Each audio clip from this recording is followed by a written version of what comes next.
আমরা চলে এসেছি মামাবাড়ি দোল উৎসব উপলক্ষে আজকে শোভাযাত্রা। তো সেই শোভাযাত্রাতে এখন আমরা পুরো সাজুগুজু করে রেডি হয়ে গেছি।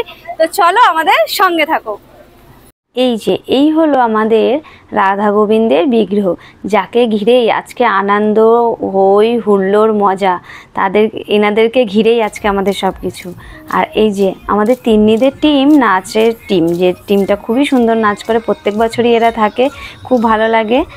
আর তার সঙ্গে থাকে প্রচুর মানুষের ভিড়, কারণ মামাদের বাড়ির অনুষ্ঠান হলে হবে কি, সারা পাড়ার লোকজন যেন মেতে ওঠে এই অনুষ্ঠানে। আর আমরাও চেষ্টা করি যেন প্রত্যেক বছর এই দিনটা মামাবাড়িতে থাকতে পারি। আর এবারে তো রবিবার পড়েছিল, সেই জন্য আমরাও সকাল সকাল গুছিয়ে বেরিয়ে পড়েছিলাম মামার বাড়িতে। এই অনুষ্ঠানটাতে মানে কি বলবো, মানে পাড়ার লোকজন তো থাকেই, মানে তারা তো ভীষণভাবে মেতে ওঠে, তো আগেই বললাম। তো এর সঙ্গে সঙ্গে আমাদের যত আত্মীয় স্বজনরা যেখানেই থাকুক, প্রত্যেকে কিন্তু আসার চেষ্টা করে এই বাড়ির অনুষ্ঠানে। আর এই যে আমার ভাই অরিন্দম ভাই, সে সাউন্ড সিস্টেমে থাকে, আসলে তার সাউন্ড সিস্টেমের বিজনেস, তো এই দায়িত্বে তাকেই থাকতে হয়। তাকে নিচে পাওয়া যায় খুব কম সময়ের জন্য, এই দিনে সে বেশিরভাগটাই ওপরে থাকে। আর তার নেতৃত্বে যে গানগুলো চলে, মানে সবই রাধা গোবিন্দের গান। আর তার সঙ্গে তালে তাল মেলাই আমরা, মানে সকলেই পা মেলাই। এই পা মেলাই কারণ বলছি, সকলেই নেচে ওঠে এই গানগুলোতে।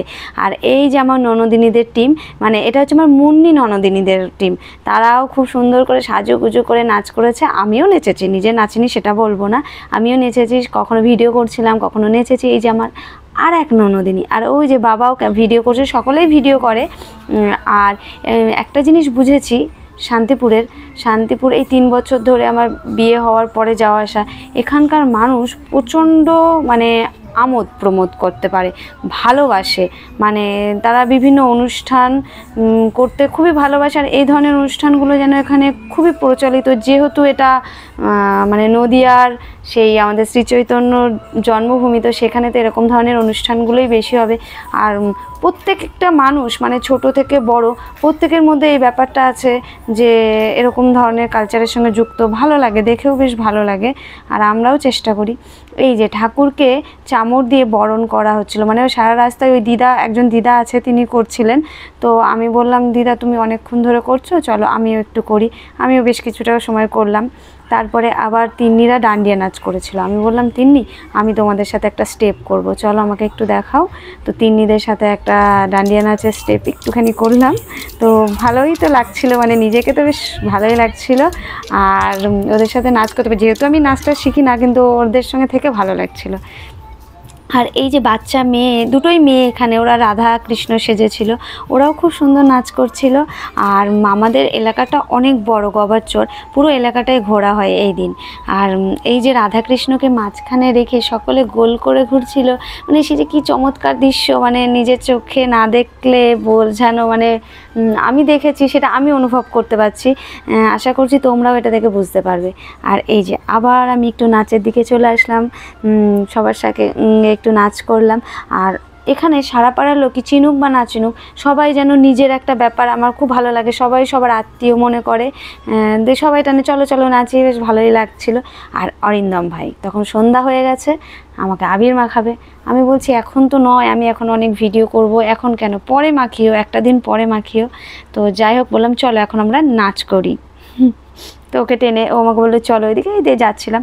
তারপরে প্রচুর লোক তো আসে। এক মামা ছিল, তিনিও নাচ করছিলেন, সবার আগে আগে চলছিলেন তিনি, মানে আমাদের রাধা গোবিন্দের মূর্তি, তারপরে তিন্নিদের টিম, তাদেরও আগেই চলছিলেন নাচ করতে করতে। আর সেই বিকালে বেরিয়ে প্রায় সন্ধ্যা হয়ে গেছিলো, অনেকটাই রাত হয়ে যায়, কারণ অনেকটা বড় এলাকা তো, বেশ ভালোই। আর হাঁটতে হাঁটতে আমার পা ব্যথা হয়ে গেছিলো, এতটা দূর মানে ঘুরেছি, এত দূর তো হাঁটা পড়ে না, সেই জন্যই পাটা ব্যথা করছিল। তারপরে আবার বললাম চলো আর বসলে হবে না, এগোতে হবে। তারপরে এই যে মামাবাড়ির কাছে আবার ফিরে এসেছি, এটা হচ্ছে মামাবাড়ি বটতলা, শান্তিপুর বটতলা। তো সেখানে আবার একটা সুন্দর স্টেপ করছিল তিন্নিরা, সেটাও আমরা ক্যামেরা বন্দি করে নিলাম, নিয়ে বাড়ি চলে আসলাম। আর এসে রাধা গোবিন্দকে বরণ করে নেওয়া হলো। ছোটো মামার কোলে রয়েছে গোবিন্দ, আর এক দিদার কোলে রয়েছে রাধা। আর ছোটো মামি আর বড় মামি রাধা গোবিন্দকে বরণ করছিল, পাশে দাঁড়িয়েছিল দিদা, এক পিসি।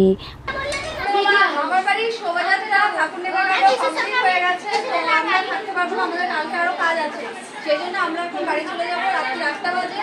আর এই সখীগণদের নিয়ে আজকে আমার ভিডিওটা এখানেই শেষ করলাম। Tata, bye bye.